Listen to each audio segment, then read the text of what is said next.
Good morning, my friends. Welcome to a new week. I hope you've had a lovely weekend, and thank you for joining us today for our Bible reflection today. And we are in the first book of Samuel, which I'm sure you'll enjoy as much as I do. It's a fantastic read. It's a great narrative going on here. It's a really, really good read. And today we are in chapter 2. So without further ado, 1 Samuel chapter 2. Quite a long chapter. I'll read it to you first and try and explain it to you afterwards. So 1 Samuel and chapter 2. Here we go.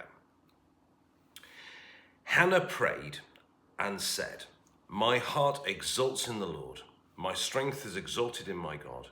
My mouth derides my enemies because I rejoice in my victory. There's no Holy One like the Lord, no one besides you. There is no rock like our God. Talk no more so very proudly. Let not arrogance come from your mouth. For the Lord is a God of knowledge, and by him actions are weighed. The bows of the mighty are broken, but the feeble gird on strength. Those who are full have hired themselves out for bread, and those who were hungry are fat with spoil. The barren has borne 7, but she who had many children is forlorn. The Lord kills, the Lord brings to life. He brings down to Sheol and raises up. The Lord makes poor and makes rich. He brings low, he also exalts. He raises up the poor from the dust. He lifts up the needy from the ash heap, to make them sit with princes and inherit a seat of honor. For the pillars of the Lord are the pillars of the earth are the Lord's, and on them he has set the world. He will guard the feet of his faithful ones, but the wicked shall be cut off in darkness. For not by might does one prevail. The Lord, his adversaries shall be shattered. The Most High will thunder in heaven.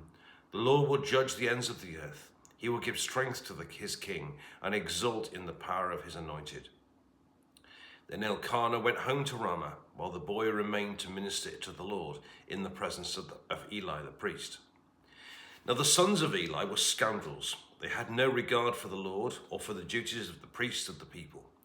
When anyone offered sacrifice, the priest's servant would come, while the meat was boiling with a 3-pronged fork in his hand, and he would thrust it into the pan or kettle or cauldron or pot. All that the fork brought up, the priest would take for himself. This is what they did at Shiloh to all the Israelites who came there. Moreover, before the fat was burned, the priest's servant will come and say to the one who was sacrificing, "Give meat for the priest to roast, for he will not accept boiled meat for you, but only raw." And if the man said to him, "Let them burn the fat first, and then take whatever you want," he would say, "No, you must give it now. If not, I will take it by force." Thus the sin of the young men was very great in the sight of the Lord, for they treated the offerings of the Lord with contempt.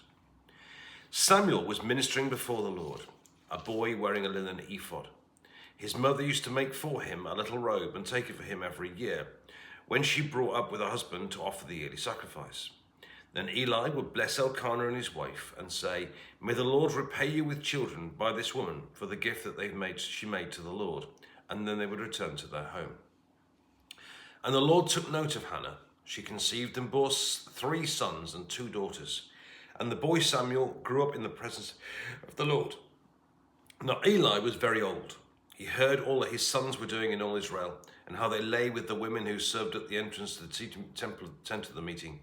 He said to them, "Why do you do such things? For I hear of your evil dealings from all these people. No, my sons, it's not a good report that I hear the people of the Lord spreading abroad.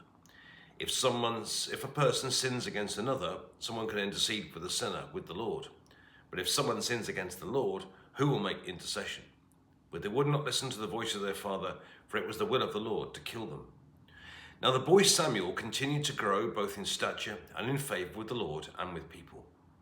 A man of God came to Eli and said to him, "Thus the Lord has said, I revealed myself to the family of your ancestor in Egypt when they were slaves to the house of Pharaoh.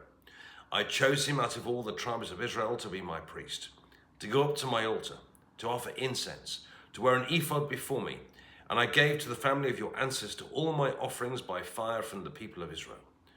Why then look with greedy eye at my sacrifices and my offerings that I commanded, and honor your sons more than me, by fattening yourselves on the choicest parts of every offering of my people Israel? Therefore, the Lord, the God of Israel, declares, I promised that your family and the family of your ancestors should go in and go out before me forever. But now the Lord declares, far be it from me. For those I honor, I will honor, and those who despise me shall be treated with contempt.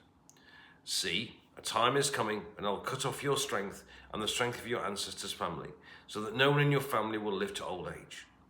Then in distress you will look with greedy eye on all the prosperity I have bestowed upon Israel, and no one in your family shall ever live to old age.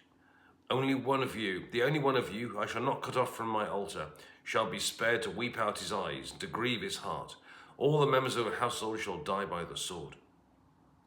The fate of your 2 sons, Hophni and Phinehas, shall be assigned to you. Both of them shall die on the same day. I'll raise up for myself a faithful priest, who shall do according to what is in my heart and in my mind. I will build him a sure house, and he shall go in and out before my anointed one forever. Everyone who's left in your family shall come to implore him for a piece of silver or a loaf of bread, and shall say, please put me in one of the priest places, that I may eat a morsel of bread. And this is the word of the Lord. Thanks be to God. Okay, so the context is Hannah. Hannah has been childless, and she's desperately wanted a child, and she's prayed really devoutly and prayed really hard in chapter 1, and she becomes pregnant. God hears her prayer, and she gives birth to this little boy Samuel, who she then devotes to God. And then in the first few verses of this, the first 10 verses, we have what you might call Hannah's song. Now, Hannah's song is absolutely fantastic. It's her interpretation of what's happened, and she clearly gives God the praise. And she talks about how she's been exalted and so on. And what's really clear in this wonderful song that she sings, I don't know, but it's an amazing thing, is how she attributes everything to what you might call the sovereignty of God, that she knows God is in charge, that God lifts up and God brings down, and so on. And that she feels as though she had been brought down, and now God, in his mercy and his love and his faithfulness and his brilliance, has brought her up. And so, and I love this verse here. It's in verse 9, verse 8, when she says, the pillars of the earth are the Lord's, and on them he has set the world. And a pillar holds things up, it actively holds things up. If the pillars break, the whole thing comes crashing down. And I think we tend to have too solid a view of the earth, really. You know, I mean, the earth is some ground beneath our feet, of course I can see that. But actually, ultimately, if pillars fall, the thing comes crashing down. And we tend to talk about he's got the whole world in his hands, and we tend to think of it all very, you know, we think of the song and so on, and that's absolutely fine.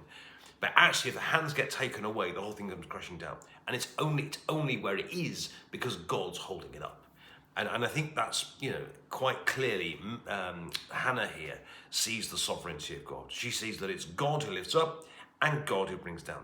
Because the pillars of the earth, what's holding the earth up, is the Lord. Now, we tend to think it's ourselves. We tend to think we're terribly clever and we're very intelligent, and we think the earth is, you know, and everything else. But actually, what she's saying here, it is God who does this. That's the first thing. So enjoy Hannah's song and see in it the sovereignty of God. Secondly, if you're reading this and think, I'm sure I've heard some of those verses before somewhere, there are definite echoes of this in Mary's Magnificat.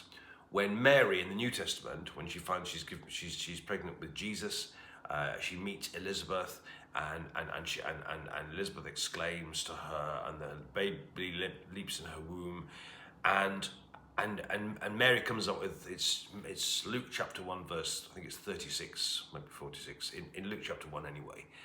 And you hear very, very similar words from Mary, that he's God who lifts up and God who brings down. He's exalted the humble and meek, and brought down the mighty from their thrones and lifted up the humble and meek. And that's in Luke chapter 1 as well. So you've got Hannah's song here, and you've got definite echoes of this in Mary's Magnificat, and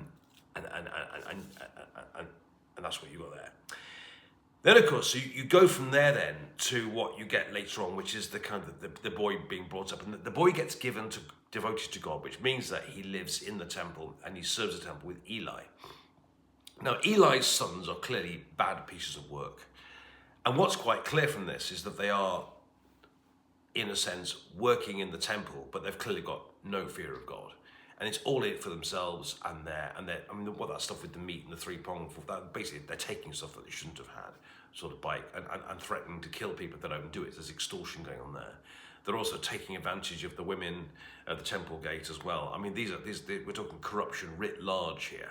You know, in a sense, was ever so, wasn't it? You know, in corruption in public life today, a lot of it in the news at the moment. You know, and what you talk about it in the news at the moment. But here you've got two people who definitely did it, and they were taking advantage of the women at the gate. They're taking advantage of the fat portions of things they weren't supposed to have, and so on. They were clear, but the root cause was they had no fear of God, and in a sense, where the church exists without fear of God, rottenness comes next. And actually, you know, the fear of the Lord is the beginning of wisdom. And Hophni and Phinehas have lost fear of God, and that's where it goes wrong here. But I think what's interesting, and I think the reason we're told about this is the contrast with the young boy Samuel. It's often said that with when they used to advertise cars, they'd often have cars driving through dirty streets and back alleys and that sort of stuff, because the idea was that the shiny, gleamy car would look more shiny, gleamy because it was surrounded by mud or surrounded by dirt and litter and that sort of thing. And I think, in a sense, what the writer of Samuel wants to see is that's going on here. That the contrast between the bad priests who were not honouring God and Samuel, who clearly does. And he grew up. And it says here, verse 26, now the boy Samuel continued to grow both in stature and favour of the Lord and with the people. And definite echoes of that, of course, when in Luke chapter 2, when Jesus and his family come back from their visit to Jerusalem. And it says there for something very similar, that the boy Jesus grew in stature and favour and fear of the Lord and so on. And so I think you're meant to see here in 1 Samuel the contrast between Eli's rotten sons, Hophni and Phinehas, the contrast between them and the righteousness of Samuel as he grows up, and the rottenness of those two makes it all the more remarkable that Samuel turns out the way he does, if you see what I mean.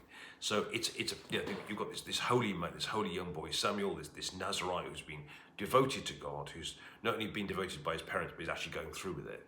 And that whereas Eli's sons had gone rotten, Samuel turns out right, turns out good. Friends, I hope you found that helpful. Do enjoy again the Song of Hannah. That it's the pillars of the earth belong to the Lord, and compare it, if you like, with Luke chapter 2. Beg your pardon, Luke chapter 1.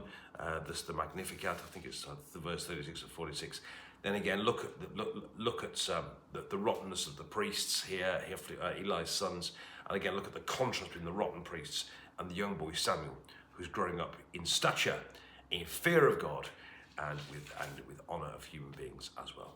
Friends, I hope you found that helpful. It's a lovely chapter. God bless you. Thank you for watching. More later, and have a lovely day. God bless.